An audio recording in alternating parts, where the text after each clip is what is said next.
kakampi, tapat na maglilingkod, tapat na magsisilbi.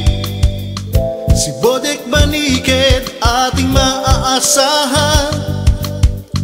Si Bodek Banikid di tayo iiwan. Dahil si Bodek Banikid ay kaibigan sa pagbabagong inaasam. Banikid tanda sa konseho. Bodek Banikid na ang iboto sa konseho. Bodek Banikid na ang iboto. Ibibigay niya serbisyong tangal. Bodek Banikid ating ihalal. Bodek Banikid na ang iboto. Ang kabataan kanyang aalagaan, edukasyon pampalakasan kanyang ipaglalaban. Si Bodek Banikid ating maaasahan. Si Bodek Banikid di tayo iiwan. Dahil si Bodek Banikid ay kaibigan sa pagbabagong inaasam. Banikid tanda sa konseho. Bodek Banikid na ang iboto sa konseho. Bodek Banikid na ang iboto. Ibibigay niya serbisyong tangal. Bodek Banikid ating ihalal. Bodek Banikid na ang iboto sa konseho. Bodek Banikid na ang iboto sa konseho.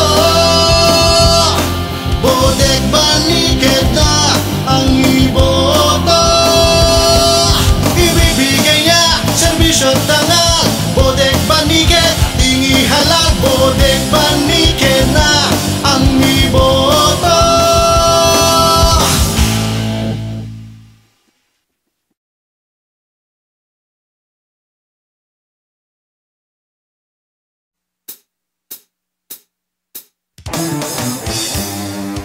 Sino ang takbo ng naaapi? Bodek Banikid na. Sino ang ating maaasahan? Bodek Banikid na. Sino ang tapat na magsisilbi? Bodek Banikid na. Sino ang tunay na kaibigan? Bodek Banikid na.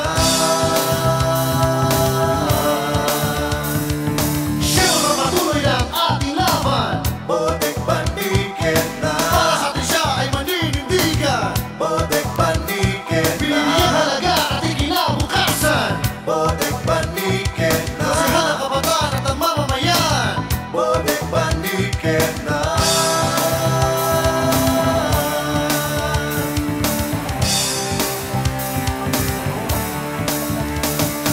Bodek sa konseho. Bodek Banikid ang iboto. Bodek sa konseho. Banikid ang iboto. Bodek sa konseho. Banikid ang iboto. Bodek sa konseho. Banikid ang iboto.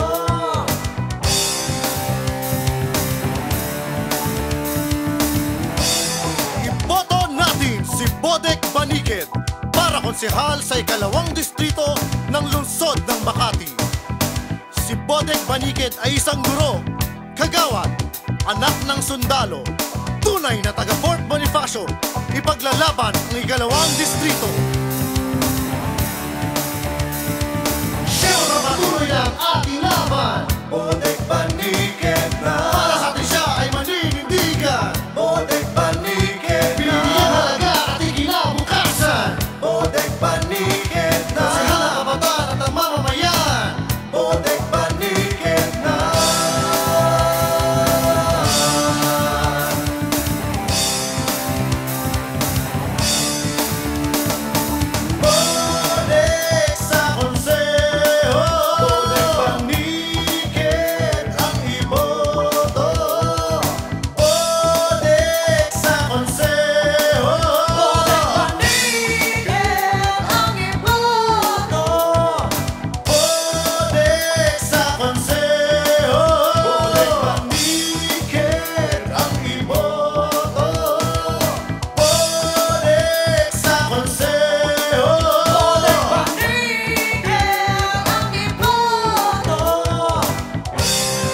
iboto, Botek Baniket, Konsehal ng Kabataan.